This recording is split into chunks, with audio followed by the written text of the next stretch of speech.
네, 안녕하세요. 텃밭주랑민입니다. 오늘은 산에 올라와 봤습니다. 산에 약초를 배우기 시작하면서 가끔 올라왔던 데인데,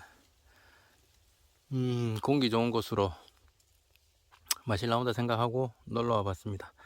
원래 필요로 하는 약재가, 위가 안 좋으신 분들도 있고 해서, 삽주나, 사부추라고 하죠. 삽주나 그런 것들을 캐러 가끔 올라오긴 하는데, 오늘은 예전부터 캐서 물로 끓여 먹고 있던 토복령을 캐러 왔습니다. 옛날에 용접일을 하다 보니까 중금속 배출에도 좋고 노폐물 배출에도 좋다 그래서 그걸 배워가지고 캐러 다니기 시작했는데 물 끓여 먹고 있습니다. 지금도 먹고 있는데 온 김에 보여서 좀 채취를 할까 합니다. 자, 토복령, 요 놈이죠. 만개입니다. 만개. 흔히들 알고 계시는 만개. 그 만개의 뿌리가 토복령입니다. 만개 대를 따라서 쭉 밑으로 내려가 보면 이렇게 보이죠. 얘네들은 덩이 뿌리로 이렇게 커져 가면서 다시 여기서 또 순이 나오고 여기서 다시 또 대가 나오고 이런 식으로 세력을 확장합니다. 여기도 보시면 이렇게 위로 올라가서 이렇게 와서 여기서 이제 순이 나려고 하고 있죠. 이런 식으로 번식을 해서 보통 보면 이렇게 굴락 비슷하게 있습니다. 근데 캐기가 어렵다는 게 보통 보면은 옆에 이런 나무들이 있어요. 이런 나무들하고 같이 있기 때문에 이 뿌리들이랑 엉킵니다. 엉키면 또 이게 모양도 보시면 좀 구불구불하게 막 괴이하게 생겼죠. 이런 것처럼 그 뿌리를 타고 넘으면서 밑으로 왔다 갔다 하면서 막 꼬부라지면서 이렇게 되기 때문에 옆에 소나무나 이런 큰 나무들 뿌리랑 얽혀버리면 사실상 캐기가 힘들어집니다. 근데 이제 이거를 캐서 술을 담으시는 분들은 최대한 모양을 이게 모양이 좀 귀게 하니까 다 살려서 술을 담으시려고 그러는데, 저 같은 경우는 가져가면 또 다 잘라요. 이렇게 이 법재를 쌀뜨물에 담가 놓는 법재를 하는데 이거를 다 잘라서 하기 때문에 저는 모양을 이렇게 유지해야 할 이유가 없습니다. 그래서 저는 이렇게 잘라내고요. 얘들도 다 자르고 가서 다듬을 거니까 가시가 없는 부분만큼까지 다 잘라버립니다. 다 잘라버리고 그 얘들 캡니다. 그냥 캐는데 안쪽이 색깔이 이렇죠. 다른 건 모르겠는데 자연에서 캐니까 보통 다 이런 색이더라고요.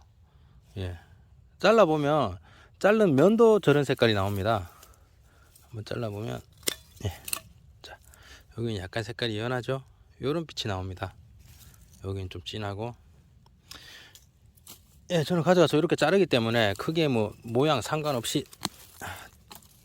캐는 게 아니라 거의 뜯어 뽑습니다. 여기도 색깔이 좀 진하죠. 이렇게 뽑아서 가져가서 이제 이게 아까 산에서 캐왔던 토복령입니다. 토복령은 아까 산에서 뿌리가 소나무 뿌리랑 너무 많이 엉켜 있어서 막 부러뜨리면서 뽑아왔습니다. 이거 어차피 이거를 이제 여기서 잘라서 법재를 하고 잘라서 끓여 먹기 때문에 술을 담글 때 모양을 특이하게 유지해야 된다 그런 개념이 없습니다. 저는 왜냐면 술을 담지 않고 말려서 물을 끓여 먹기 때문에 캘 때도 그냥 편하게 부러뜨리면 부러뜨려지는 대로 편하게 캐시면 됩니다. 괜히 모양 다 살리려고 하면 진짜 골병듭니다. 이거 뿌리가 너무 뿌리에 둘러싸여 있어서 자, 토복령은 씻을 때 이런 솔 같은 걸로 빡빡 문질러 씻습니다. 이 사이사이 홈들 이런 데를 빡빡 문질러 씻어야 됩니다. 제일 좋은 게 그 고압 세척기 있잖아요. 큰 통 같은 데 담아 놓고 고압 세척기로 고압으로 물을 팍 쏴주면 이런 구석구석 다 깨끗하게 되는데 저는 그런 게 없어서 여기 솔로 이 솔도 약간 이렇게 칫솔이나 이런 데는 요 사이사이 하긴 좋은데 이렇게 해서 천년만년 언제 합니까? 이 솔이 약간 좀 길어야지 이런 게 쉽게 편합니다. 그리고 그냥 묻어 있는 흙 같은 거는 이렇게 씻어서 나중에 여기 물에 담궈 놓으면 여기서 불어 가지고 떨어집니다. 그래서 이제 겉에 이렇게 눈으로 보이는 이런 것들, 흙덩이들 이런 거 흐르는 물에 대고 솔로 깨끗이 씻어줘야 됩니다.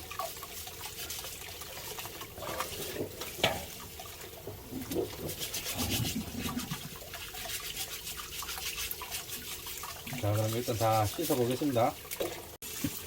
네, 세척을 하다가 이제 손질하는 거를 말씀을 안 드렸네요. 다시 영상을 켰습니다. 자, 여기 보시면은 이 돌기 부분들이 있어요. 여기 돌기 부분에서 나오는 이거 뿌리들, 이 얘네들은 그 제가 봤을 때 뭐 지팅용인 것 같은데 이게 요건 다 잘라냅니다. 씻을 때도 잘라내고 솔질을 하셔야 좀 편합니다. 어차피 솔질을 하고 나서라도 잘라내야 되는 부분이기 때문에 이렇게 손질을 하면서 씻는 게 나으실 것 같습니다.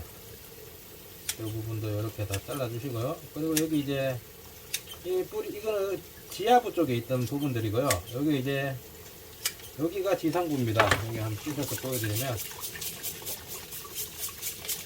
네, 요 땅에 있는 부분이고요. 여기가 이제 청미래 덩굴 이제 만개가 줄기가 이제 올라온 첫 부분입니다. 뭐 인삼의 뇌도 비슷하게 그쪽 부분이고요. 그래서 저는 요거까지 잘라내 줍니다. 이렇게 여기도 보시면 여기서부터 올라갔고 여기 한번 겹이 생기면서 다시 여기서 나왔는데 여기까지를 잘라봅니다. 이렇게 해서 잘라낸 상태에서 세척을 하면 좀 나으실 겁니다. 네, 다 씻었고요. 이거를 칼은 보여드리려고 가져왔어요. 자, 실제로 요만한 게 있다고 치면 얘를 이제 썰어야 됩니다.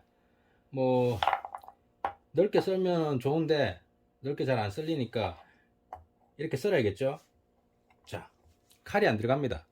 이 실제로 제가 칼을 좀 잘 갈아놨는데 안 들어갑니다. 이 정도입니다. 그래서 저는 전지가위, 이게 라첸용이라서 힘을 많이 줄 수 있습니다. 얘를 넣고 이렇게 자릅니다.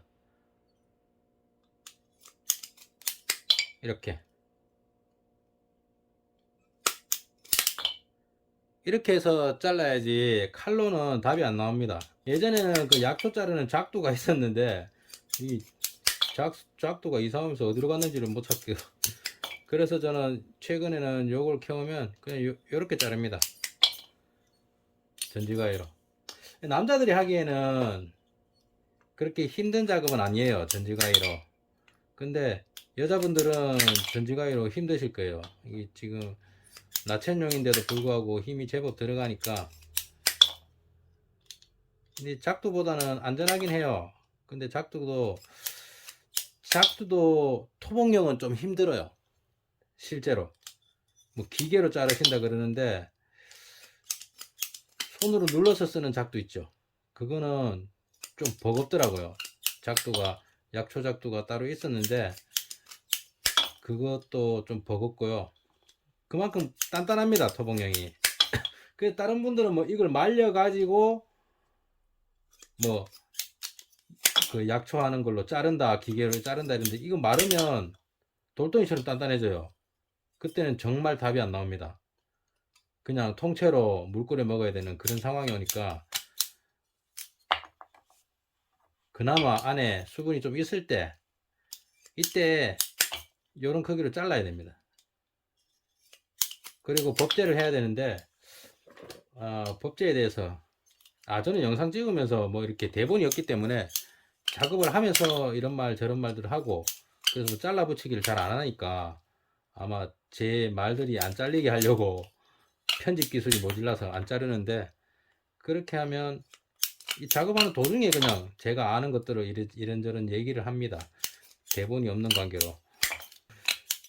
예, 일단 이거를 자를 때 힘이 많이 들어가지만 어쩔 수 없이 이렇게 잘라야 되고요. 그리고 법제 얘기를 하다 말았는데, 법제를 안 해도 된다라고 하시는 분들도 있는데, 제가 생각하는 법제는 쌀뜨물에 담궈 놓는 건데, 이거를 해준과 안 해준과의 차이를 그 탄닌 성분 있죠. 변비를 일으키는 그 성분. 걔가 여기 있기 때문에 쌀뜨물 법제를 안 해주면 일반 뭐 변비가 없는 사람들은 이거 먹었을 때 그냥 이 약표만 본다라고 보면 되는데 변비 있는 분들이 이걸 먹으면 변비가 심해졌다 혹은 변비가 안 낫는다 뭐 이렇게 말씀하시는 분들이 있어요. 그런 분들은 법제를 안 하고 그냥 말린 거를 아마 사서 드셨을 확률이 높아요. 다른 법제는 따로 안 해도 그 쌀뜨물 법제는 해야 변비 있는 분들한테도 좋고 뭐 좋다라는 게 약효를 보아서 좋은 건 당연히 좋은 건데 변비로 인하여 이 약효에 대해서 제대로 알기 전에 그거 변비 있어서 안 되겠다라는 결론이 내리지 않게 그렇게 하려면 기본적으로 쌀뜨물 법제는 해주는 게 맞다고 봅니다. 그리고 쌀뜨물 법제 후에 이걸 말리는 과정에서 또 말리면 완전히 돌덩이처럼 단단해진다 했잖아요. 그러면은 이제 그냥 물 끓일 때 넣고 끓이는데 남들은 뭐 인터넷 찾아보면 뭐 2리터의 물을 넣고 이걸 종이컵 한 컵을 넣고 1리터가 되도록 뭐 달여서 졸여서 이러는데 저는 그냥 물 끓일 때 제가 산에서 키운 뭐 둥글레나 뭐 삽주나 뭐 이런 것들이 있으면 같이 넣고 그냥 끓입니다. 그럴 때는 그냥 뭐 물 양이 얼마 뭐 아침 저녁으로 먹어야 되고 그런 거 생각 안 하고 그냥 내가 먹는 물에 그냥 건강을 생각해서 조금 넣는다라고 생각을 해서 그냥 한 컵 정도 넣고 또 다른 재료들도 있으면 넣고 뭐 이런 식으로 하거든요. 그래서 뭐 그런 용법에 대해서는 그 약으로 쓰실 분들은 인터넷을 찾아보시고 거기서 말하는 용량 뭐 그게 맞는지는 모르겠지만 그렇게 드시는 게 나을 것 같고요. 저는 그냥 이제 물 대용으로 먹을 때 몸에 좀 좋으라고 먹는 약물 정도 이렇게 해서 먹고 있고요. 그리고 이거 장기 복용하면 좋지 않다라는 글들이 많아요. 근데 복제를 하고 먹는 거는 크게 상관이 없지 싶습니다. 저도 계속 먹고 있고요. 뭐 별다른 부작용 없고 저는 딱히 변비가 없음에도 불구하고 그냥 주변 사람들도 이거 뭐 이게 중국산 사서 드시는 분들이 제법 있더라고요 주변에. 그래서 그냥 캐서 좀 드리고 했는데 뭐 법제랑 이런 거 손질법을 잘 모르셔가지고 손질하고 법제하고 말린 거를 좀 드리고 했는데 뭐그 선물이 나갈 때도 가끔 있고 해서 저는 웬만하면은 제가 먹는 거지만 선물한다 생각하고 더 정성스럽게 만듭니다. 법제도 하고 건조기에 말리지만 그렇게 해서 할 건 다 하고 보관해 놨다가 필요한 분이 있으면 나눠드리고 이러기 때문에 뭐 중국산 사서 먹는 것보다요 훨씬 낫다고 생각합니다. 그래서 산에 가면 보이는 대로 지금 당장 제가 끓여 먹을 게 있다 하더라도 조금씩 캐오고 합니다. 자 이런 식으로 계속 다 잘라줘야 되고 다 잘라주고 나면 쌀뜨물에 잠시 담궜다가 건조기에 말려서 나중에 물 끓여 먹을 때 넣어 놓으면 됩니다. 자, 다 자르고 쌀뜨물에 담그고 하는 영상까지 들리나? 자, 방법 말씀드렸으니까 일단 이걸 자르는 걸로 해서 오늘의 영상은 마무리 하도록 하겠습니다. 네, 자르던 도중에 보니까 영상을 마치려고 보니까 말렸을 때 어떻게 되는지를 보여드리려고 요게 말린 겁니다. 요 정도 크기가 보면은 이제 제법 큰 거 이 정도 되는 것들이 마른 건데 이렇게 말려서 지퍼백에 넣어 놨다가 물 끓일 때 요만큼씩 단일로 끓일 때는 한 절반 정도 넣고요. 다른 거 많이 섞을 때는 한 요즘 4분의 1 정도 넣고 그렇게 쓰고 있습니다. 이렇게 담아 놨다가 말리면 이런 모양이 나옵니다. 자, 즐거운 하루 되시고요. 또 산에 가면 또 산약초 아는 것들은 설명드리겠습니다. 이상 텃밭 유령민이었습니다.